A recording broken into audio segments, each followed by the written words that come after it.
বিসমিল্লাহির রহমানির রহিম। প্রিয় শিক্ষার্থীবৃন্দ, শুভ সকাল। আশা করি তোমরা নিশ্চয়ই ভালো আছো।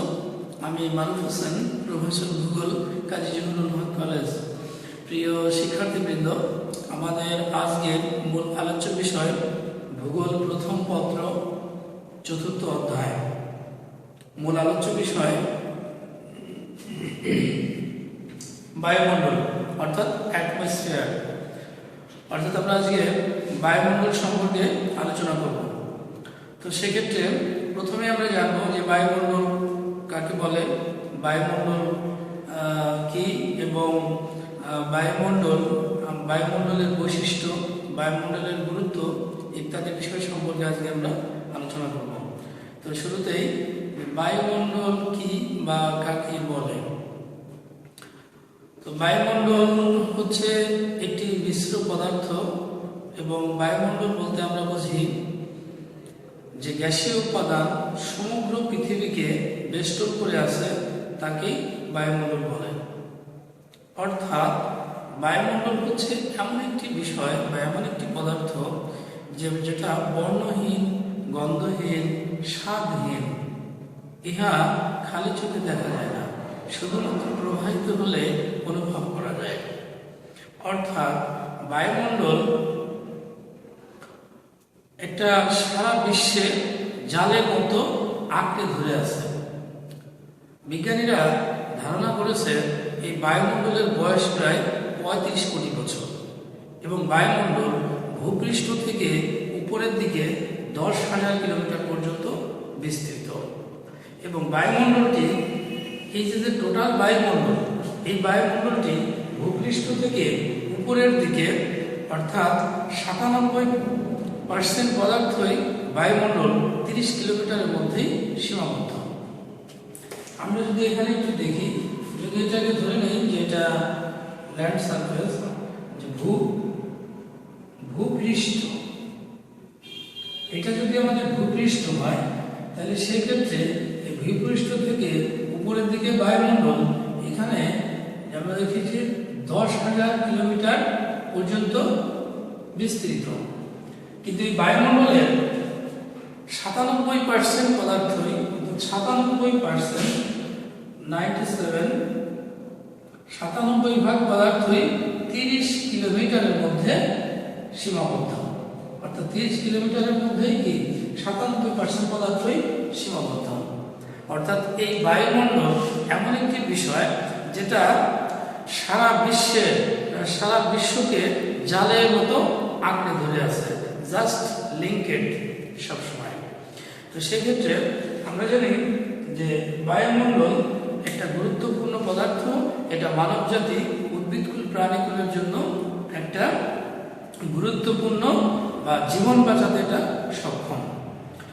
তো সেক্ষেত্রে বায়ুমণ্ডল আমরা জানি যে বায়ুমণ্ডল অনেকগুলো উপাদানের সমন্বয়ে গঠিত।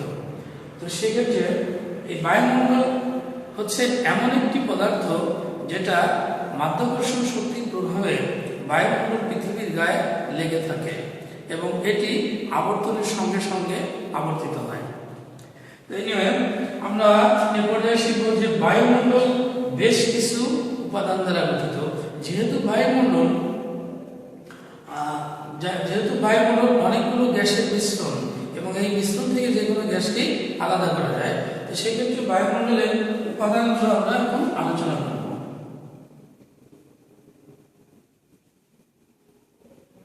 বায়ুমণ্ডলের উপাদান অর্থাৎ বায়ুমণ্ডল অনেকগুলো উপাদানের সমষ্টি আমরা জানি, যেমন nitrogen, oxygen, argon, carbon dioxide, neon, methane, helium, hydrogen, ozone, krypton, xenon, radon ইত্যাদি ইত্যাদি। তো বায়ুমণ্ডলের এই উপাদানগুলো আমি একটু পর্যায়ক্রমে লিখে দিচ্ছি, আপনারা জাস্ট লিখে নিতে পারেন। সেক্ষেত্রে জাস্ট নোট করে রাখার জন্য আমি উপাদানগুলো একটু লিখে দিচ্ছি। উপাদান সমূহ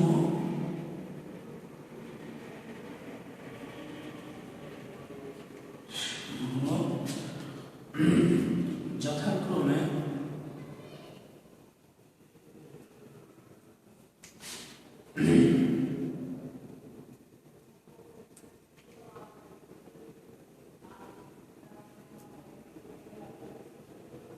নাইট্রোজেন 78.0%। 2 নম্বর হচ্ছে oxygen 20.94%।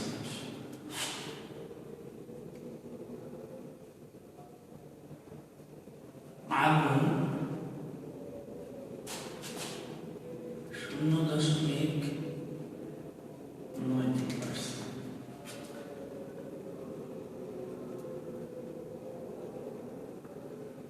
Carbon die oxide CO2 0.35%। নিয়ন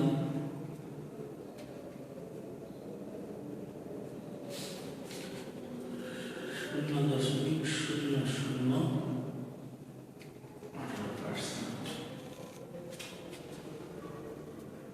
মিথেন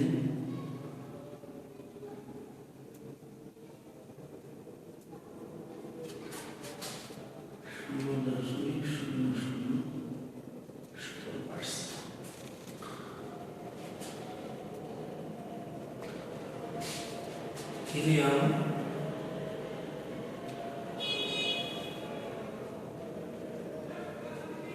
0.0005%।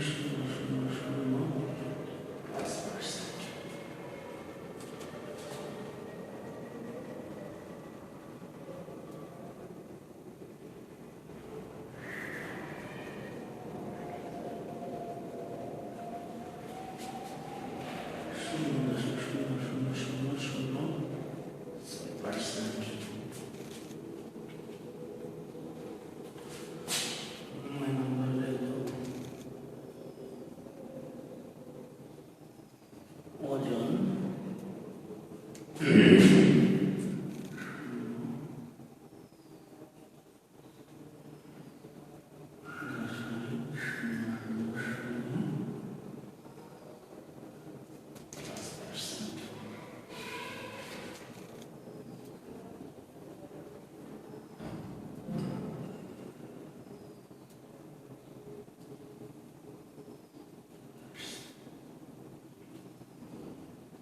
অতি নগ্ন।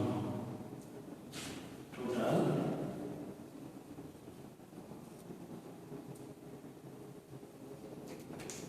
মোট 100%। আমরা জানি এগুলো মূলত হচ্ছে বায়ুমণ্ডলের উপাদান, যেগুলো পর্যায়ক্রমে আপনাদের সামনে তুলে ধরা হলো। আশা করি আপনারা নিশ্চয়ই এটাকে উপলব্ধি করবেন। তো বায়ুমণ্ডল আমরা জানি যে অনেকগুলো গ্যাসের সমন্বয়ে গঠিত, এবং এই গ্যাস থেকে যেগুলো বা স্থল থেকে যেগুলো গ্যাসকে আলাদা করা যায়। এখানে বায়ুমণ্ডলের সব থেকে গুরুত্বপূর্ণ গ্যাস হচ্ছে অক্সিজেন, যেটা মানবদেহের জন্য অত্যন্ত কার্যকর এবং পৃথিবীর উদ্ভিদকুল প্রাণীকুল বেঁচে থাকার জন্য এটা একমাত্র অবলম্বন। এছাড়াও কার্বন ডাইঅক্সাইড, বিশেষ করে কার্বন ডাইঅক্সাইড যদিও মানবজাতির জন্য অপকারিতা, সেক্ষেত্রে আমরা জানি গাছপালা বৃক্ষের জন্য এটা যথেষ্ট উপকারী একটা পদার্থ। অর্থাৎ বায়ুমণ্ডলে যত পদার্থই আছে প্রত্যেকটা বিষয়ের কিছু না কিছু যথেষ্টপূর্ণ গুরুত্ব রয়েছে। অর্থাৎ আমরা বায়ুমণ্ডলের উপাদান সম্পর্কে ধারণা লাভ করলাম। তো প্রিয় শিক্ষার্থীবৃন্দ, এ পর্যায়ে আমরা শিখব যে বায়ুমণ্ডলের বৈশিষ্ট্য কি। অর্থাৎ বায়ুমণ্ডলের বেশ কিছু বৈশিষ্ট্য রয়েছে। আমরা জানি যে বায়ুমণ্ডলের বৈশিষ্ট্য হচ্ছে বায়ু স্বাভাবিকভাবেই হচ্ছে উচ্চচাপ অঞ্চল থেকে নিম্নচাপ অঞ্চলের দিকে প্রবাহিত হয়, এবং বায়ু উষ্ণ হলে হালকা হয়, শীতল হলে ভারী হয়। তো সেক্ষেত্রে এবং বায়ু আমরা জানি যে জলীয় বাষ্পপূর্ণ বায়ু অর্থাৎ বিশুদ্ধ বায়ু অপেক্ষা যথেষ্ট ভারী, কারণ জলীয় বাষ্পপূর্ণ বায়ুতে বেশ পরিমাণ বাষ্প সংযুক্ত থাকে। এই পর্যায়ে আমি একটু লিখে দিচ্ছি যে বায়ুমণ্ডলের বৈশিষ্ট্য সমূহ। বায়ুমণ্ডলের বৈশিষ্ট্য সমূহ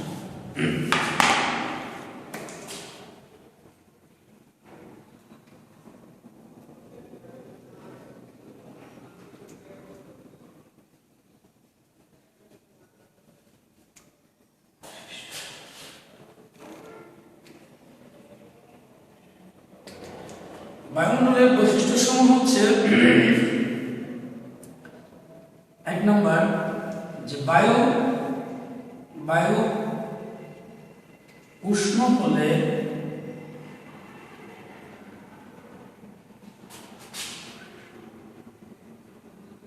হালকা হয় এবং শীতল হলে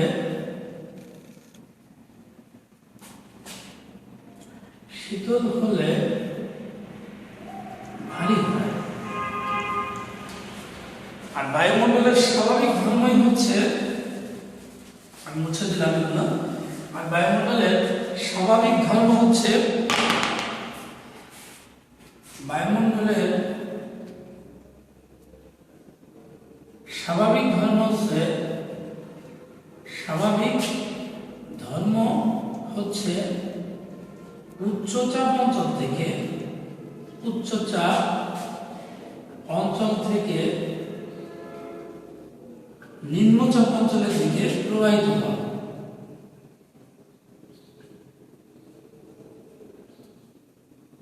অঞ্চলের দিকে প্রবাহিত হওয়া।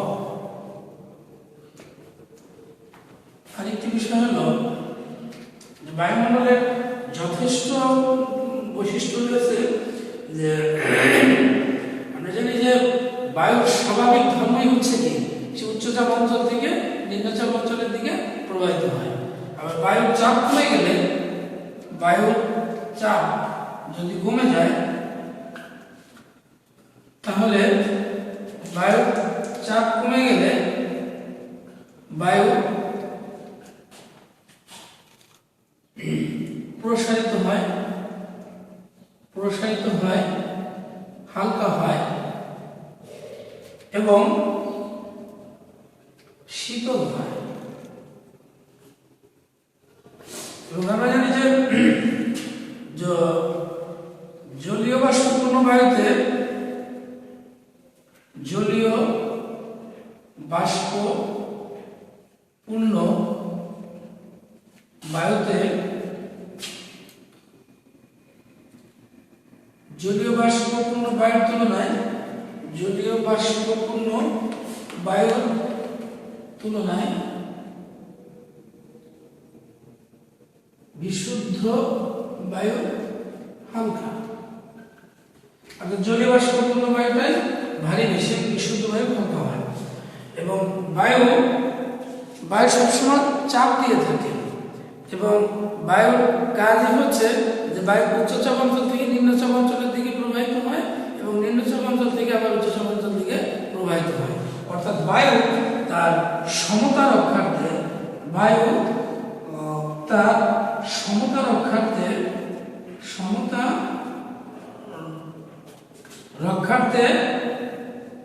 এক স্থান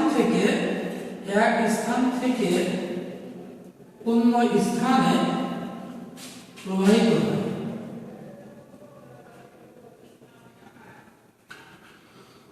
তো শিক্ষার্থীবৃন্দ, আমরা নিশ্চয়ই জানি যে বায়ুমণ্ডলে যথেষ্ট গুরুত্ব রয়েছে, যে বায়ু কাজই হচ্ছে যে এক স্থান থেকে অন্য স্থানে প্রবাহিত হওয়া। এবং আমরা জানি যেখানে টেম্পারেচার হাই, সেই জায়গাটা মূলত বায়ুমণ্ডলে একটা নিম্নচাপের সৃষ্টি হয়। এই জন্য বায়ু সবসময় উচ্চচাপ অঞ্চল থেকে নিম্নচাপ অঞ্চলের দিকে প্রবাহিত হতে দেখা যায়, প্রবাহিত হতে বোঝা যায়, যেটা অনুভব করতে পারি যেহেতু আমরা। তো এটাই ছিল মূলত বায়ুমণ্ডলের বেশ কিছু বৈশিষ্ট্য, যে প্রত্যেকটা বিষয়ের অবশ্যই নিজস্ব কিছু না কিছু ক্যারেক্টারিস্টিক্স থাকে। তো বায়ুমণ্ডল কিন্তু সে এই ধরনের মুভমেন্ট করে থাকে।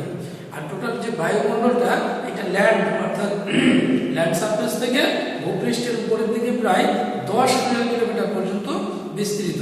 এবং বায়ুমণ্ডলের টোটাল যে 97% পদার্থ, এটা ভূপৃষ্ঠ থেকে 30 কিলোমিটারের মধ্যেই সীমাবদ্ধ থাকে। অর্থাৎ বায়ুমণ্ডল সারা বিশ্বকে একটা জালের মতো আঁকড়ে ধরে আছে। এনিওয়ে, এই পর্যায়ে আমরা শিখব বায়ুমণ্ডলের কিছু ইম্পর্টেন্স, এর গুরুত্ব কি রয়েছে।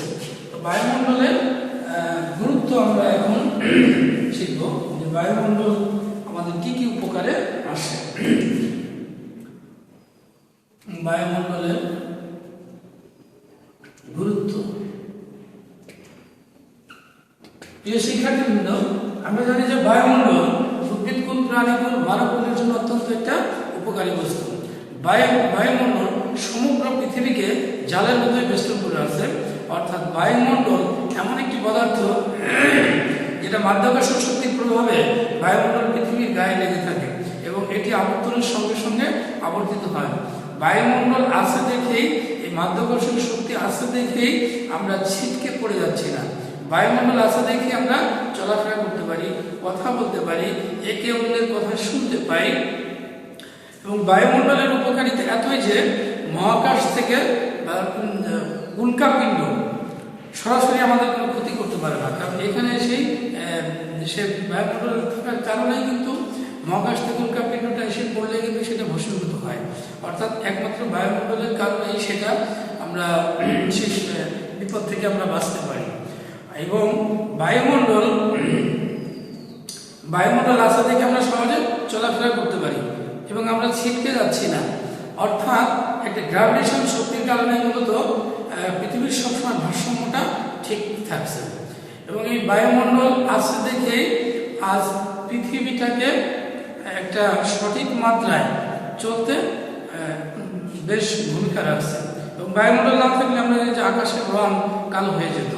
অর্থাৎ বায়ুমণ্ডলের সব থেকে গুরুত্বপূর্ণ উপাদান হচ্ছে আমরা জানি যে অক্সিজেন, যেটা মানবকুল, উদ্ভিদকুল এবং প্রাণীকুলকে একটা সঠিকভাবে বাঁচিয়ে রাখতে সহযোগিতা করে। এবং বায়ুমণ্ডলের আরেকটি বিষয় হলো যে বায়ুমণ্ডল যে উপাদানগুলো, প্রত্যেকটি উপাদান কোনো না কোনো বিষয়ের সঙ্গে ওতপ্রোতভাবে জড়িত এবং প্রত্যেকটা বস্তুরই যথেষ্ট গুরুত্ব বহন করে থাকে। তো সেক্ষেত্রে বায়ুমণ্ডল সম্পর্কে আজ আমরা এ পর্যন্তই আলোচনা করলাম এবং শিখলাম, জানার চেষ্টা করলাম। তো আশা করি তোমরা ক্লাসটি অবশ্যই উপভোগ করবে এবং সকলেই উপকৃত হবে। তো আমার ক্লাস আজকে এখানেই শেষের দিকে।